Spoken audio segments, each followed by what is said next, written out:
రాజకీయాల్లో కాలం ఎప్పుడూ ఒకేలా ఉండదు. వరుస విజయాల మధ్య ఒక ఓటమి కూడా పలకరిస్తుంది.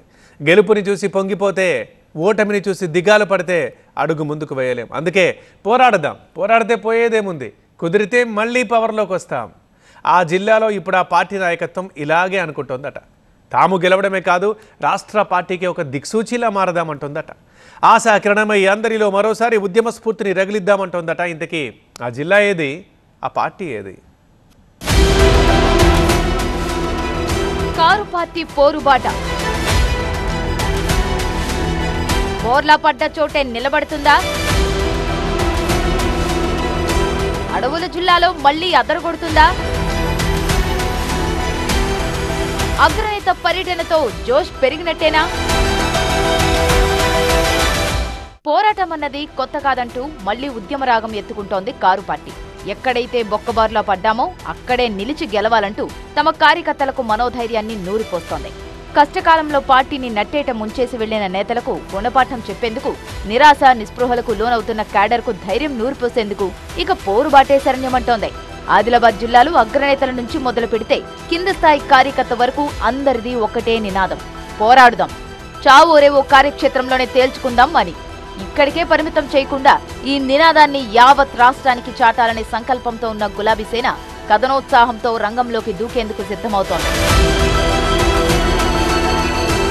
14 ఏళ్ల ఉద్యమంలో అయినా, 10 ఏళ్ల అధికారంలో అయినా అడవుల జిల్లా గులాబీ ఖిల్లాగా ఉండేది. ఏకఛత్రాధిపత్యంతో జిల్లాను ఏలిన ఆ పార్టీకి ఇప్పుడదంతా గతంగా మారిపోయింది. ప్రస్తుతం ఉమ్మడి ఆదిలాబాద్లో కేవలం 2 స్థానాల్లో మాత్రమే గెలిచి పార్లమెంటు ఎన్నికల్లో బొక్కబోర్లా పడి కీలక నేతలను కోల్పోయి గడ్డు పరిస్థితులను ఎదుర్కొంటోంది.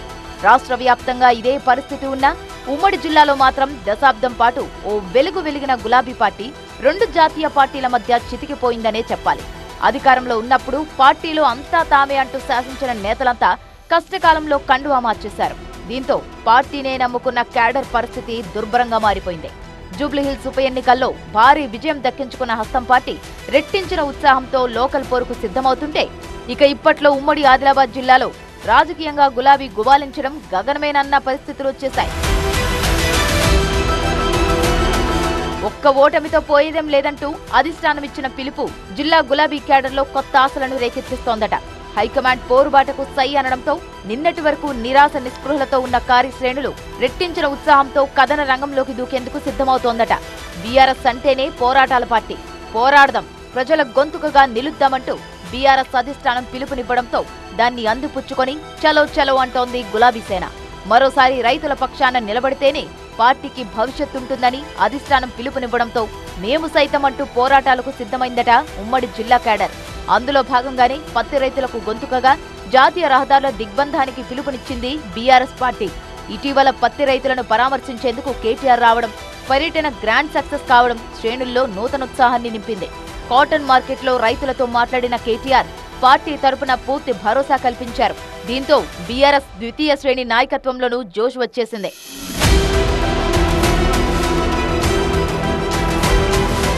నాడు తెలంగాణ మలిదశ ఉద్యమానికి ఆదిలాబాద్ నుండే అంకురార్పణ జరిగింది. అందుకే ఆదిలాబాద్, నిర్మల్ జిల్లాల నుంచి గులాబీ క్యాడర్ మరోసారి పోరాటానికి సన్నద్ధమవుతోంది. క్షేత్రస్థాయిలో ప్రభుత్వ విధానాలను ఎండగడుతూ ముందుకు సాగాలని నిర్ణయించింది. ఆదివాసీల గొంతుకగా, అన్నదాతల నేస్తంగా నిలిస్తే తప్ప ఉమ్మడి ఆదిలాబాద్లో పార్టీకి మళ్లీ పునర్వైభవం దక్కదని డిసైడ్ అయింది కారు పార్టీ. అందుకే అడవుల జిల్లా కేంద్రంగా రైతుల పక్షాన పోరుబాట చేపట్టి అదే ఊపుతో ముందుకు దూసుకువెళ్లాలని నిర్ణయం తీసుకుందట. కొమరం భీం జిల్లాలో ఆదివాసీల పక్షాన, మంచిర్యాల కేంద్రంగా సింగరేణి కార్మికుల పక్షాన నిలబడి సమస్యల పరిష్కారం కోసం పోరాడాలని డిసైడ్ అయినట్టు తెలుస్తోంది. అన్నీ అనుకున్నట్టుగా జరిగితే, మళ్లీ ప్రజలు ఆశీర్వదిస్తే త్వరలోనే కారు స్పీడ్ పెరుగుతుందని భావిస్తోందట. మరి ఆదిలాబాద్లో పురుడు పోసుకోబోతున్న పోరుబాట రాష్ట్ర వ్యాప్తంగా గులాబీ గుబాళించేందుకు తోడ్పడుతుందో లేదో కాలమే నిర్ణయిస్తుందంటున్నారు రాజకీయ విశ్లేషకులు.